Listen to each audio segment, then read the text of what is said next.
Endilik mevzumunda hürmetli vatandaş. Amerika Koşmuş Ştatlarının Prezidenti Trump en ahırkı bir dakikada Cungo bilen Saudi kelişimi imzalamaslığı mümkün mü?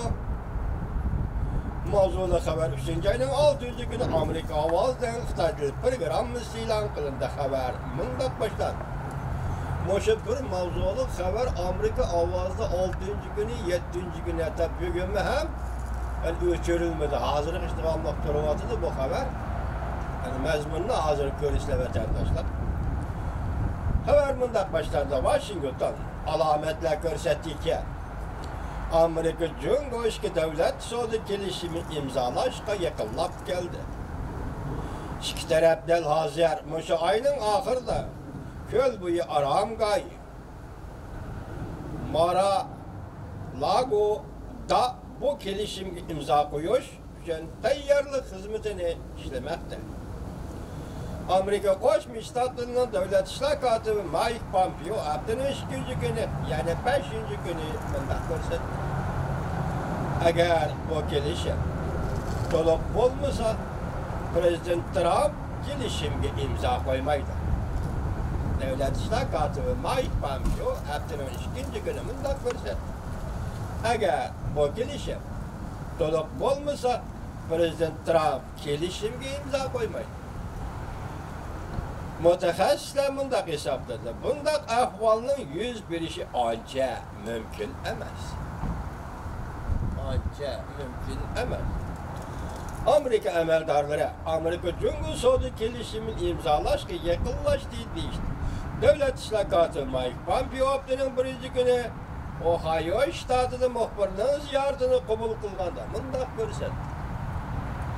Amerika Cumhurbaşkanı Saudi söhbetinde zor ilgililer hasıl buldu.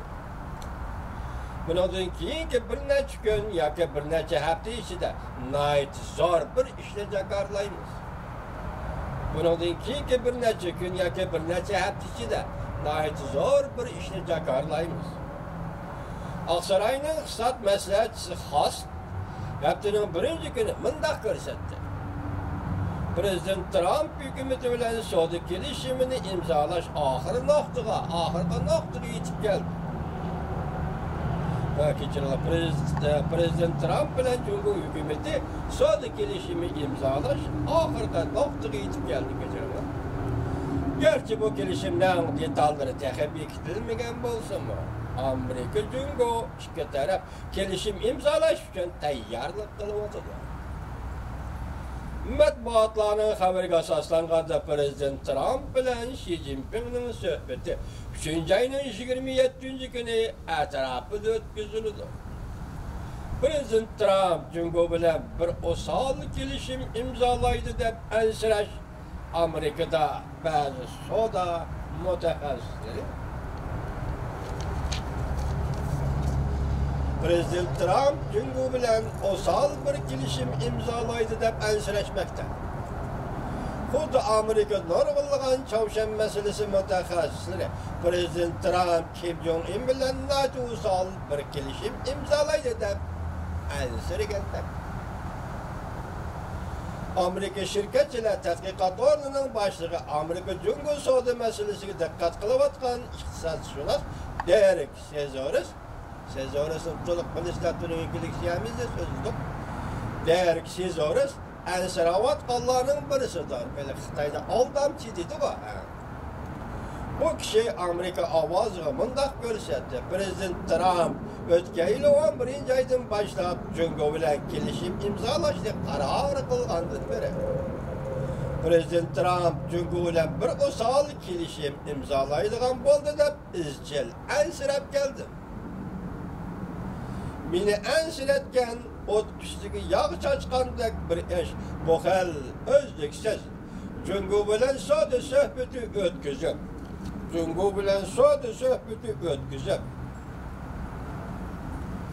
bu xil o'zliksiz Cumhur bilan Saudi suhbati o'tkazib Amerikada paychak bozorida baho o'rlatishga uringan shtat.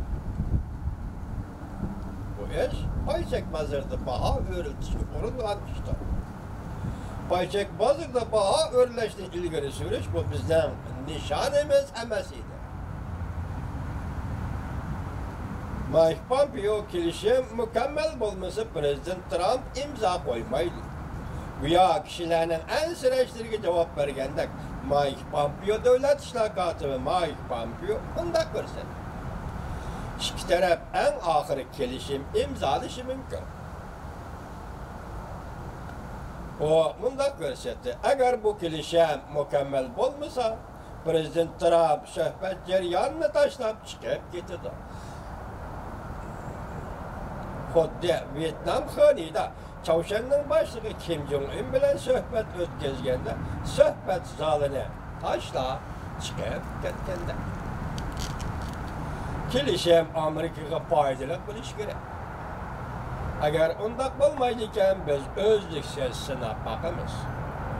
Biz ahire doğru neticeye erişimiz. Seziriz bundak dedi. Bu adam kabiliyetli adam iken Amerika'da. Seziriz bundak dedi.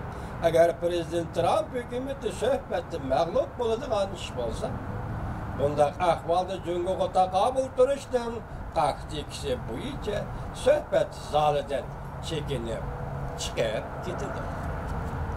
Biraz yoldaşlarım malum ki Amerika Koçmuş Ştatları Aksaray yani Prezident Trump'ın sabık məsləhətçisi Steve Bannon'un bu sözüne dikkat kılındı. Bilen ki onun biraz kaç bulup kaldı. Dikin bu sözüne sizler yetkizmesen olmaydı vatandaşlar. Nime deydi bu haberden ahırda mındakça? Cumhur'un korulma karakterlik islahat elip verişi doğrusudu söhbet dişiş ki köp vakit gidiyor. Cumhur'a katı kol buluştu takiplaydıgan ve Cumhur bilen soğudu uğraşı kılıçla kollaydıgan kişiler. Hazır şekilge kırık ki, şekilge kırıvatkan bu kelişim. Yani Prezident Trump hükümeti izcil talep kılıvatkan en mühim özgürüş. Yani Cumhur korulma karakterlik islahat elip verişini öz işçiye almayın. Gördünüz mü? Hazır siz biz takaza olup tutuvatkanmış ki devlet oturuşluk gelişim. Ahırda Xitay'ın siyasi tüzümü verip çetildiğin korulma karakterlik islahat elip verişini öz işçiye almaydı ki. Bu nemi ben de hürmetlik vatandaş. Rahatsız neysen benim kavnum kaç oldu bir şeyde. Nimdeydi? Prezident Trump'ın sabık məsləhətçisi Steve Bannon bundak dedi. Prezident Trump erişmekçi boğan ve görüşte halaydığan Amerika gerek bolğan eleke, Cumhur, korulma karakterlik islahat elip veriş, dehemi köp vakit çıkarıp Cumhur bilen söhbet elip barıdığan meseledir. Ben de bu haberin müşahede görüp durumla devamlaştırım.